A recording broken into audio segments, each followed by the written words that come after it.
O governador do estado de São Paulo vetou um projeto de altíssima importância para a proteção da nossa fauna, projeto este que foi aprovado de forma unânime pela Assembleia Legislativa do estado de São Paulo. Entenda um pouco sobre esse projeto de lei e sobre a proteção que ele busca dar à nossa fauna através da entrevista que ocorreu na Assembleia Legislativa, concedida por mim e pelo ecólogo Alex Barger.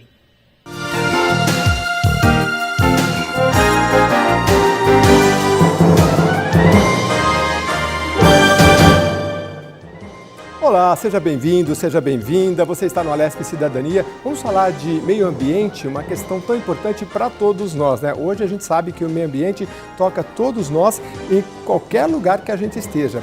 E olha, o tema é sobre ecoduto. Se você não ouviu falar, você vai aprender hoje. Nós, seres humanos, quando estamos numa rodovia, se a gente está andando a pé, por exemplo, a gente precisa de uma passarela. E os animais? Muito obrigado pelo convite, pela oportunidade de falar sobre um tema tão importante e uma das soluções que existem hoje para que a gente possa reduzir realmente esse impacto, que é o maior impacto direto que a gente tem na biodiversidade de animais no nosso país. Eu vou chamar o nosso segundo convidado, que é o Gabriel Bittencourt. Ele é ambientalista. Obrigado, Gabriel, por participar com a gente. Bem, um prazer estar aqui falando com você sobre esse tema extremamente importante. Jeremias, Alex, a todas e todos que nos assistem aqui pela TV da Assembleia Legislativa. Pois é, olha, o Gabriel Bittencourt, ele, pelo que eu entendi, ele é o autor do projeto de lei que tramita aqui na casa, porque essa conversa toda é para quê? Para explicar que aqui na Assembleia Legislativa de São Paulo foi aprovado um projeto de lei que trata da obrigatoriedade destes ecodutos, que a gente já vai explicar direitinho para você detalhadamente como funciona. É isso, né, Gabriel? Esse projeto começou a ser gestado há mais de 10 anos aqui na Alesp, é isso? Exatamente, eu assessorava na época, Jeremias, o deputado Pedro Pigardi, que tem uma sensibilidade ambiental bastante grande, mora ali do lado da Serra do Japi, em Jundiaí, e ele me pediu que fizesse alguma coisa no campo socioambiental, e era um momento que eu refletia muito sobre isso que o Alex falou, sobre a morte da nossa grande biodiversidade nas travessias que fazem normalmente sobre rodovias, por não ter outra opção, por não ter possibilidade de passar por baixo delas, eventualmente, ou por cima, e nessa passagem são atropeladas, né? Eu não sei se o dado que o Alex, o dado que eu vou passar é o mesmo que o Alex tem, mas o Centro Brasileiro de Ecologia em Estradas diz que morre um animal a cada 15, aliás, invertendo a história, 15 animais a cada segundo nas estradas brasileiras. É uma coisa assustadora. E, por conta disso, há 10 anos, acabei elaborando um projeto de lei e agora com a felicidade de ter a notícia de que ele foi finalmente aprovado. Pois é, aprovado o projeto de lei aqui na Assembleia, mas foram aprovados quase 80 projetos no final do ano passado, 2022, e este é um dos projetos que foi encaminhado ou está sendo encaminhado aos poucos para o senhor governador Tarcísio de Freitas para sancionar, ele pode sancionar ou vetar. Aí, em 2009, eu vim para a Universidade Federal de Lavras, aqui em Minas Gerais. Criamos o Centro Brasileiro de Ecologia de Estradas, que o Gabriel comentou. Fizemos, em 2012, uma estimativa que, na verdade, ela supera um pouco, um bom tanto, esse número dos 2 milhões, porque, na verdade, os 2 milhões são de animais de grande porte que são atropelados no Brasil.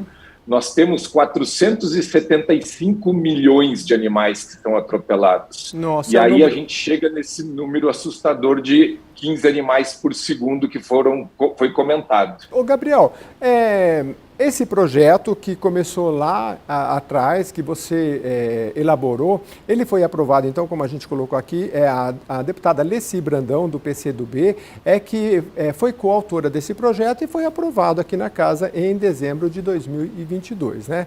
Depois eu queria elaborar mais um pouquinho para a gente entender mais no segundo bloco. Vocês fica com a gente no primeiro e depois vem a Helena do Departamento de Estradas e Rodagem aqui para a gente entender. Mas me fala o que é um ecoduto, porque a gente dá nome e nem todo mundo conhece, nem todo mundo sabe. O que é um ecoduto?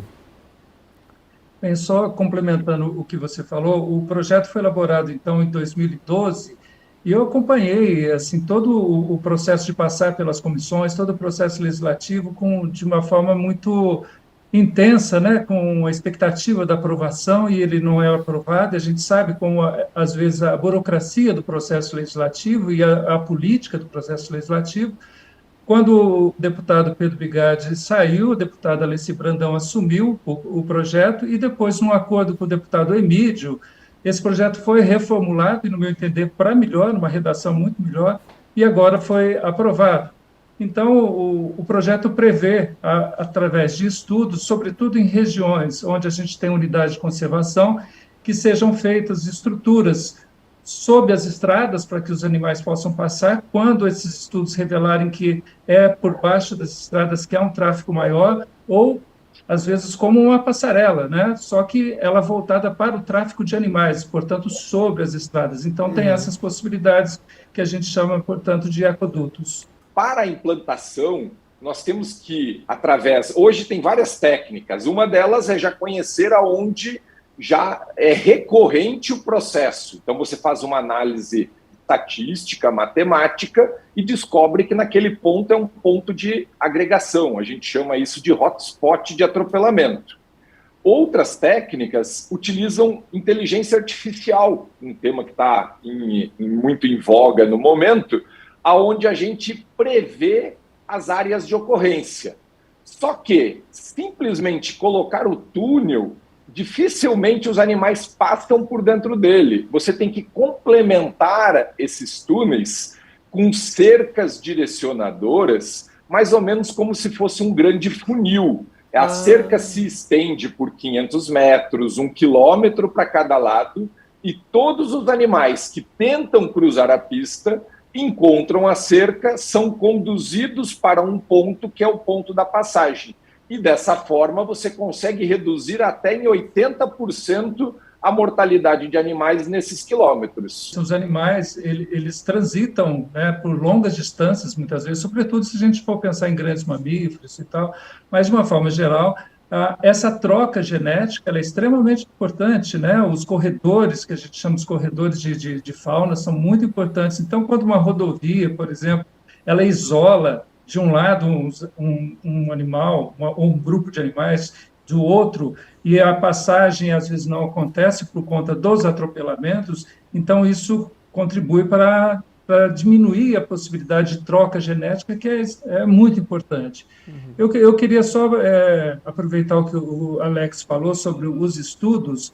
Ele estava falando do aplicativo que foi criado lá na Universidade de Lavras, né, pelo grupo do qual ele faz parte, que é o Urubu, que eu acho que deve, me corrija, Alex, por favor, mas eu acho que esse aplicativo, ele nos permite, quando a gente vê um animal morto, que a gente fotografa, diz a localização, e, portanto, ele pode ser um instrumento muito importante também nesse estudo, né, de locais necessários para fazer os ecodutos, para poder fazer a travessia de fauna. Aqui na nossa região, eu estou morando em Mairim, mas na região de Sorocaba, eu tenho foi reportado a mim uma quantidade de animais mortos muito grande ali perto do Parque Estadual de Carlos Botelho, em São Miguel Arcanjo. Uhum. Nossa, ali são antas, são capivaras, lobo-guará, uma quantidade muito grande de animais. Estou me referindo a esses de grande porte, mas, como disse o Alex, assim, a quantidade de animais de pequeno porte, às vezes, são incontáveis e, às vezes, não são levados tanto em conta quanto quando você vê, por exemplo, uma onça parda morta da beira da estrada, que é uma coisa que chama muito atenção. É uma mortandade absurda, né? O Alex estava falando, são 475 milhões de animais mortos anualmente, 15 animais a cada segundo. Então, assim, é um desastre para a nossa biodiversidade. Então, esse avanço que ele reporta de a inteligência artificial poder, sem precisar ir para campo, identificar os locais onde você tem uma incidência maior e, portanto, levar as ações governamentais que coíbam ou minorem, né, a quantidade de mortes, é fantástico. Eu acho que a gente avança bastante com esse tipo de estudo. Eu estou bastante impressionado, Alex, e cumprimento a universidade, o Centro Brasileiro de Estudos, em seu nome. O Alex está mais adiantado do que a gente aí, com o startup, com o aplicativo. Eu estou tentando entrar aqui no sistema Urubu, já vou dar um pitaco aqui também. De repente, a inscrição via rede social ajudava, porque tem bastante coisa aqui. Mas eu estou chegando no final, daqui a pouco eu consigo entrar, mas é bem bacana para você. Basicamente, o sistema Urubu, né, Alex? A pessoa fotografa um animal e o que acontece? Ela manda isso para o aplicativo, um animal que é atropelado. Sim. O Sistema Urubu, nós temos 2 aplicativos. O Sistema Urubu nasceu dentro da universidade e ele é um aplicativo de coleta de informação. Nós temos cerca de 50 mil pessoas que já fizeram download do aplicativo e contribuem de formas diferentes. Temos pessoas que já nos mandaram mais de 2.000 registros do Brasil inteiro. Nós criamos um segundo aplicativo, que é o YouSafe, que é o que entrega esses modelos de risco para a sociedade. Então, hoje, o usuário pode fazer... É como se fosse um Waze da proteção da vida, pensando no usuário de rodovia e da biodiversidade. Quando a pessoa se aproxima de 1 quilômetro de risco, ele emite uma chamada de voz e ele pede para que você reduza a velocidade, porque naquele trecho existe uma possibilidade de você atropelar um animal. A expectativa agora, Jeremias, é claro, né, o projeto levou 10 anos para ser aprovado, agora está nas mãos do governador. A nossa expectativa é que ele possa sancionar e promulgar esse projeto em benefício da nossa fauna. Eu estou ansioso na expectativa aí de ver esse projeto, enfim, promulgado e colocado em prática. Só para a gente finalizar rapidinho, diga.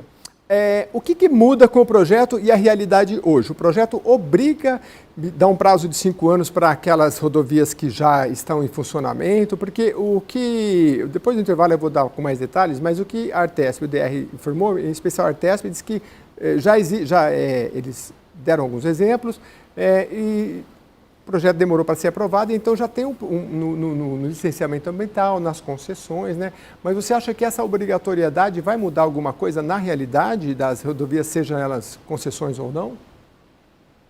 Eu acredito que sim. Ele não deixa não deixa a Artesp com o ato discricionário de fazer na medida que ela queira ou não, né?